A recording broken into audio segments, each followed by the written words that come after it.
New evidence just dropped from the Tupac files, and people online are stunned. The documents are making fans question everything they thought they knew about what happened to Tupac. Social media is buzzing with reactions like, "These new Tupac files are making me question everything."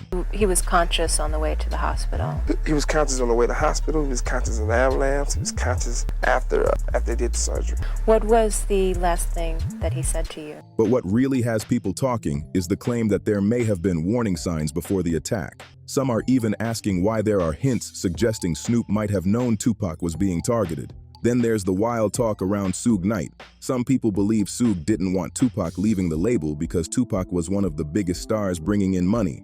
Rumors started flying that Suge might have wanted to keep control at any cost. Tupac's own biological father once said during an interview that Tupac needed different people around him. He even admitted that if he had been a stronger father figure in Tupac's life, things might have turned out differently. Tupac trusted Suge like family, but according to those close to him, Suge ended up controlling huge parts of Tupac's money, and the drama doesn't stop there. According to the first page of the new Tupac files, on November 18, 1995, Tupac was photographed with Sarah Chapman, who is the mother of one of Sean Diddy Combs' children. Diddy once described Sarah as the one, and even called her his dream girl. So when news spread that she was spending time with Tupac, it reportedly created serious tension. Some reports even suggest that this situation may have triggered an early attempt to go after Tupac. With Tupac, though, in regards to Tupac, I heard a story, did you give him different advice that night on where to go? I didn't give him no advice. Right. We wasn't seeing eye to eye. Right. So. Saying during the Tyson. Yeah, this incident that I'm explaining to you right now was the day before that. Okay. So when they got to Vegas, they went their way, I went back. I mean, when we got to LA, they went to Vegas and I went home. That's why I wasn't in the car with them. What shocked many readers is the claim that investigators at the time allegedly brushed the situation aside and the case quietly faded into the background. People looking at these files now are asking one big question: how much was missed back then? The first attempt didn't work, but the story didn't end there. During testimony connected to the Diddy trial, a former police officer made a shocking claim. He said Diddy allegedly put up $1 million to have Tupac dealt with. According to several reports, this claim stirred up a lot of talk because people believe the tension between camps was already at a boiling point. Things get even more intense. Some reports say Suge later retaliated, with rumors pointing toward actions taken against Biggie. In the middle of all this, investigators focused on a man named Keffe D. Authorities say Diddy hired Keffe D to go after Tupac. After nearly 20 years of walking free, police finally arrested Keffe D and brought him in for questioning. During that interrogation, Keffe D reportedly didn't realize he was being recorded. Investigators say he made statements that placed himself at the center of the plot. That confession became one of the biggest moments in the case files. But the deeper investigators looked into the Tupac files, the more names started popping up. Yeah, I hate that happened, dog. You know, I really do, man. It took a lot of people's lives. I hate that happen. Probably to God. I feel that was wrong, man. It was just wrong, purely wrong. You know what I'm saying? I wish it never happened. You know what I'm saying? That's my, it never happened, dude. Some sections of the documents even point toward possible involvement or knowledge from people close to Tupac, including Suge Knight and Snoop. To understand the full picture, many believe you have to start with Suge's role. News reports about the reinvestigation say new evidence and new names keep surfacing. One name that appears again and again in the files is Suge Knight. Police reviewing the case say Suge's original version of events raised a lot of questions.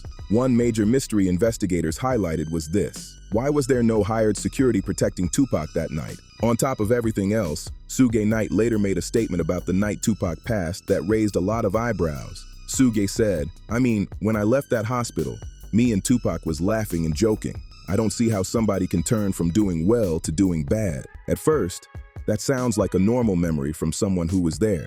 But when investigators looked closer, the timeline didn't seem to match up. Reports say Tupac was actually in a deep sleep while he was in the hospital. If that's true, then the idea that they were laughing and joking together doesn't really add up. That detail alone made a lot of people start asking serious questions about what really happened during those final hours. Because of those inconsistencies, new police records show that Detective Russell Poole had his own suspicions. According to those records, Poole believed the situation may have been arranged before Tupac could ever leave the label. The theory suggested that rival Crips could have been blamed afterward to push investigators in the wrong direction. That idea opens up another big question. If someone wanted to shift the blame onto a well-known Crip figure, who could they point to? One of the most famous names connected to that world is Snoop Dogg.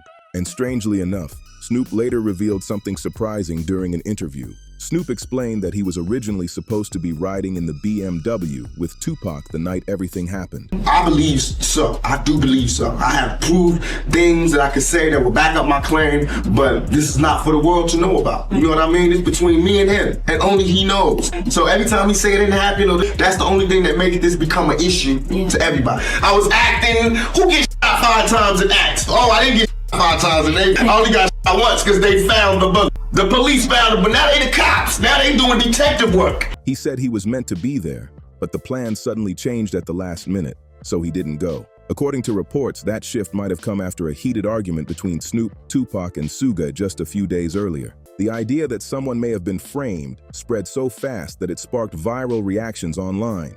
One comment blowing up across social media even said, "Is anyone gonna mention how Snoop Dogg could have stopped Tupac from passing?" Now that these new files are being talked about, emotions are running high, and people are questioning everything they thought they knew about that night. Some reactions also came from comedian and actor Faizon Love, who weighed in on the situation and added even more fuel to the conversation. The resurfacing details have many people saying Tupac should still be here today. Back in the mid-1990s, Snoop Dogg was still heavily connected to the streets and the West Coast scene. Because of that, some people believe he might have heard rumors or warnings that Tupac could be targeted that night. According to that theory, it may have influenced his decision not to ride in the car. Investigators also uncovered another interview where Snoop shared something personal. He claimed that just 2 days before Tupac was targeted, he had the feeling that Tupac hated him. That tension between them only adds another mysterious layer to the story. However, investigators digging through the evidence connected to Diddy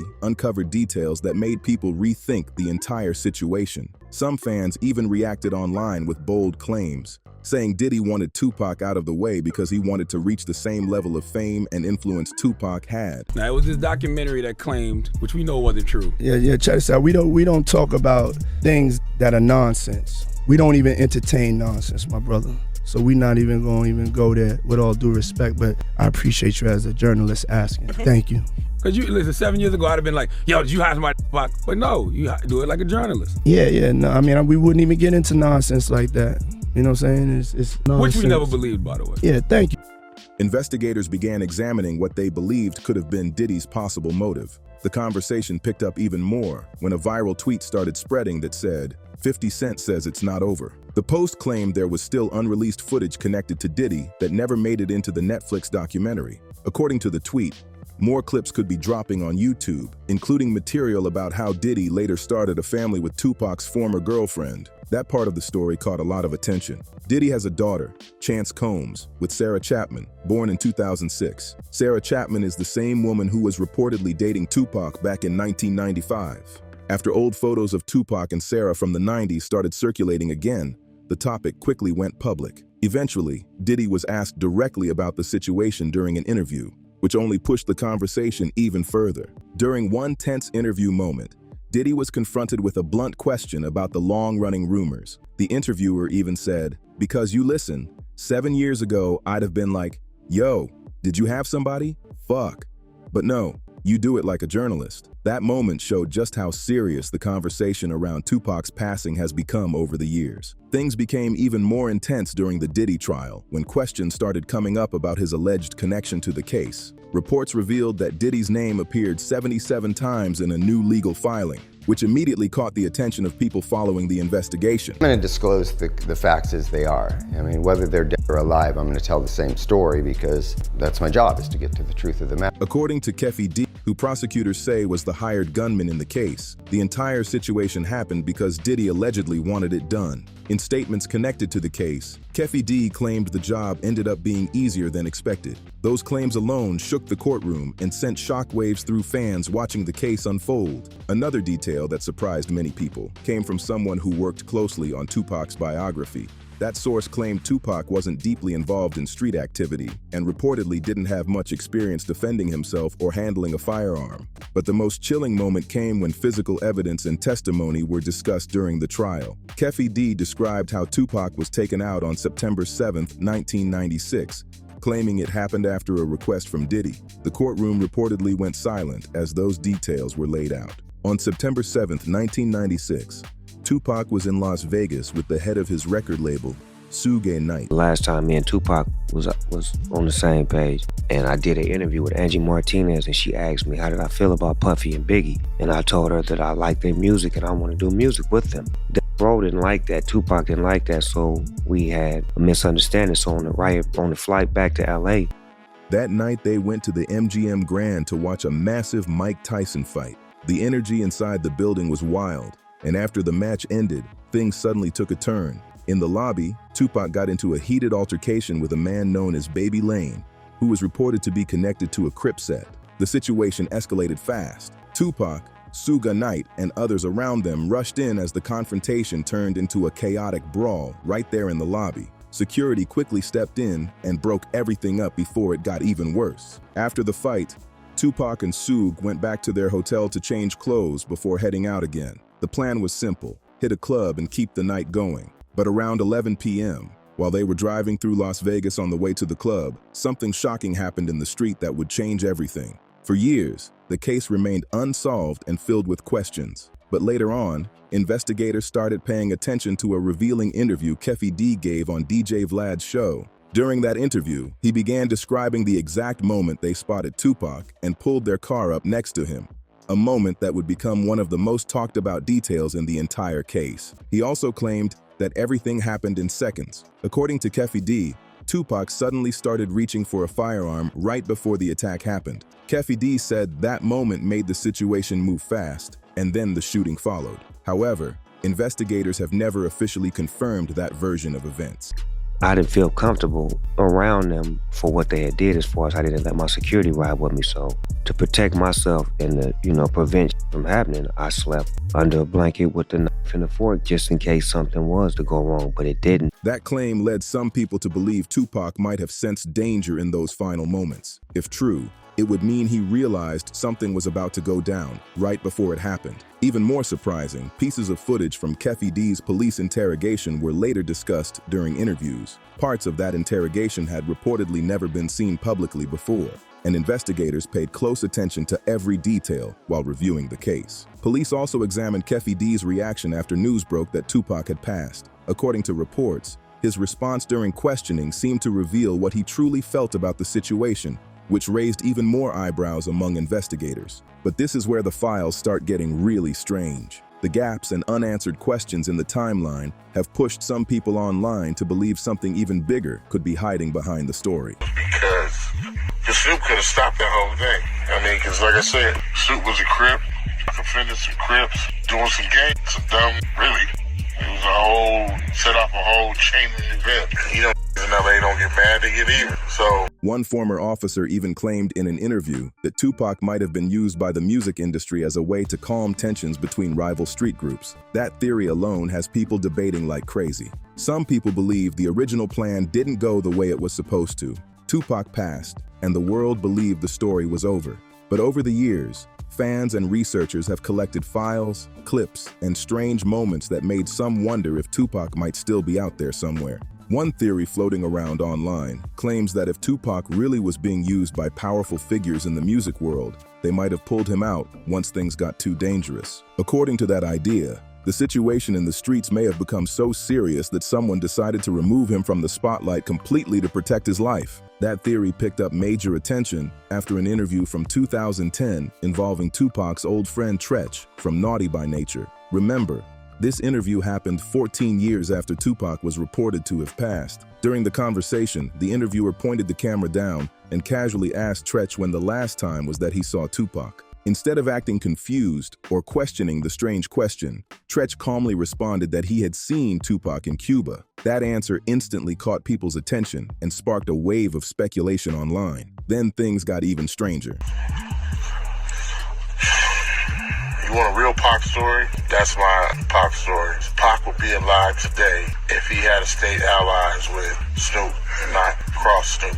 Just 3 weeks after that interview, A news website released a video that appeared to show a man who looked like Tupac standing in a parking lot in Cuba. The footage quickly spread across the internet and fueled the long-running theory that Tupac might still be alive and living there. Even Suge Knight has added to the mystery. In more than one interview over the years, he hinted that Tupac could still be alive. What shocked people is that those comments came years apart, which only made the rumors grow even louder. Only a few weeks after Suge Knight spoke publicly about Tupac again, something shocking happened. Suge was at a club when a man suddenly went after him multiple times. The situation quickly turned dangerous, but what really caught people's attention was what happened afterward. Suge reportedly refused to cooperate with police at all. Some believe he stayed quiet because he felt someone might have been targeting him for speaking about Tupac. Then things got even more dramatic when Suge Knight's son stepped into the spotlight. He shocked social media by posting that Tupac was actually alive and living in Malaysia. The post spread fast, and soon after,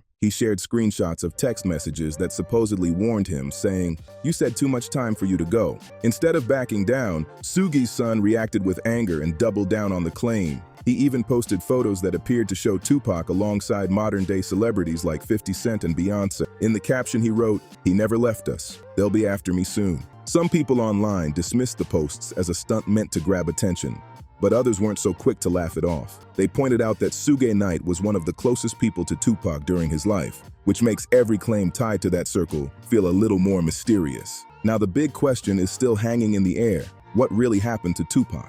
Was it all exactly how the world was told?